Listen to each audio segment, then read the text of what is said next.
예, 저는 재벌이 잘 되면 중소기업도 잘 살고 또 나도 잘 살 수 있다. 그런 낙수 경제 이론에서 근본적으로 벗어나서 다 같이 동반성장하는 그런 시대가 왔으면 하는 바람을 갖고 있습니다. IMF 때 우리 국민들은 재벌의 실패를 나의 실패로 봤습니다. 동일시한 거죠. 재벌이 나와 나의 자식들을 갖다가 이만큼 끌고 왔다고 생각했습니다. 그래서 금도 모았습니다. 그러나 지금은 이번 이재용 구속사건에서 보듯이 재벌의 실패에 대해서 일정한 거리를 두고 보고 있는 것이 현실입니다. 그래서 문재인 정부의 출범과 함께 저는 근본적인 변화에 대한 기대를 갖고 있습니다.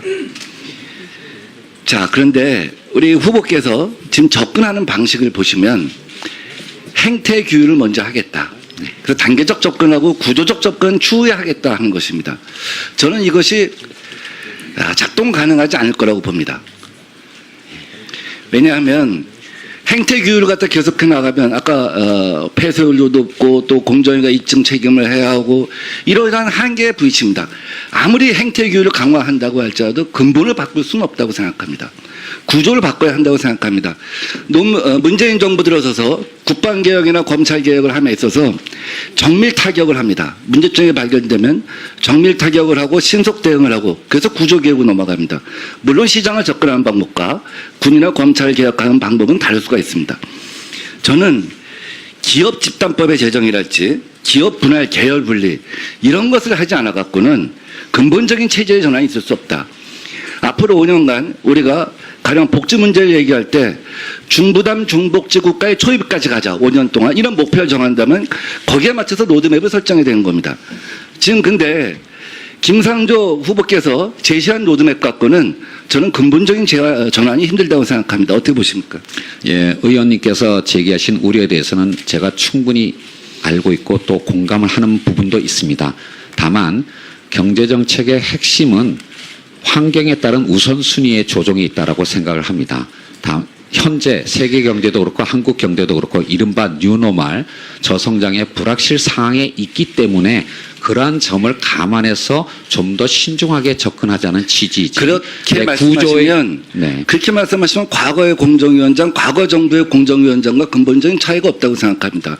그러다가 결국 경제 활성화가 되고 경제 위기가 나오면서 2년 3년 차 지나서는 사실은 뭐 박근혜 정부도 처음에 출발할 때는 담합을 해서 얻는 이익보다 담합을 해서 얻는 손실이 크다. 기업이 망한다 하는 교훈을 남기겠다고 시작하는데 다 유야무야 됐습니다. 지금 그런 자세라고 한다면 좀 근본적인 전환이 있을 것인가에 대해서 굉장히 회의를 갖게 됩니다. 뭐 최근에 와서 김상조가 말랑말랑해졌다는 그 얘기를 저도 많이 들었습니다. 재벌 개혁의 의지가 후퇴한 것이 아닌가라는 얘기가 있는데요. 정말 예. 사자하고 호랑이도 승냥이가 먹을 거 토끼가 먹을 거 남겨둡니다. 근데 지금 우리나라의 5대 재벌, 30대 재벌은 중소기업이 차지할 거, 골목에서 차지할 거 남겨두질 않습니다. 예. 근데 지금 그런 말랑말랑한 접근 방법 갖고는 저는 근본적인 전환이 있을 수 없다. 시장의 상황을 갖다 이해해야 하지만 정권 초기에 합의한 이런 그 사회적 합의, 재벌개혁, 검찰개혁, 국방개혁 이런 합의의 수준이 가장 높을 때 저는 시작을 해야 한다 이렇게 생각합니다. 어떻게 보십니까? 예. 지금 의원님께서 지적하신 것에 대해서 전적으로 공감합니다. 그러기 위해서 제가 경제력 집중 문제는 우리나라 경제의 대부분을 차지하고 있는 5대 재벌에 집중해서 법을 집행하겠다라고 하는 것이고요. 또 한편으로는 지금 그러니까 대리점, 가맹점 또는 하도급 업체 등의 어떤 권익을 증진시키는데 또 역시 역량을 집중하겠다라고 말씀드리고 싶습니다. 네. 그 부분에 대해서도 제가 우리 인사 말씀에서 제시한 것만 갖고는 그런 가불관계 시정 그 정도를 갖고는 저는 근본적인 구조 변화가 있을 수 없다고 생각합니다. 페널티와 인센티브가 같이 가야 한다고 생각하는데 네. 이 부분은 추후에 말씀드리기로 하고요. 네. 지금 후보께 지금까지 언론을 통해서 제시된 게 한 15가지 정도 되는 것 같아요. 대부분 사실이 아닌 것으로 지금 밝혀지고 있는데 지금 이제 하나하나 해명을 하고 있는데 제가 하나만 여쭤볼게요. 신용카드 사용액이 너무 적다. 강의료 수입도 있고 그런데 이렇게 적을 수가 있냐. 그런데 이제 본인 해명은 소득공제 한도 이내이기 때문에 연말정산시 영원으로 신고했다 이렇게 되어 있습니다. 제가 제자가 쓴 글을 봤어요. MLB라고 하는데 올라온 글을 보니까 대학교 다닐 때 석박사 다닐 때 쓰던 가방을 지금까지 갖고 다닌다.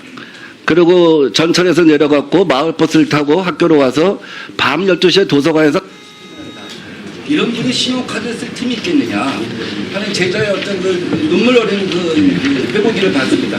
왜 이렇게 적습니까? 한번 해명해 주십시오. 예, 제가 신용카드를 안 쓰는 게 아닙니다. 다른 직장은 어떻게 됐는지 모르지만 저희 학교의 연말정산 프로그램을 보게 되면 급여 총액의 25%를 넘을 때만 신용카드 공제가 적용이 되는데요.